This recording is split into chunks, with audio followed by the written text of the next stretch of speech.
куска хлеба в день.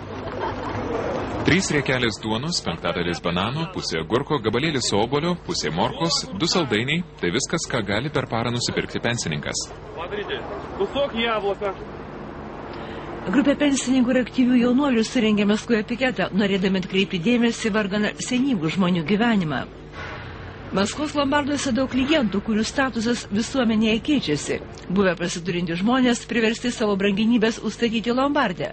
Kai kurie jų taip ir neišpirks. Šioje parduotuvėje, kuri prekiauja buities įrangą, pirkėjų taip pat daug. Ir ne vien todėl, kad artėja šventės. Viena priežasčių geriau dabar išleisti pinigus, negu juos vėliau prarasti. Tačiau mugė turtuoliams Maskvoje nešaukta, jis surengta jau 4. kartą. Mugėje galima nusipirkti ne tik brangenybių, kurias vėliau gali tekti užstatyti lombardę, bet ir jachtų, sraigtasparnių. Krizės poveikį jaučia ne visi.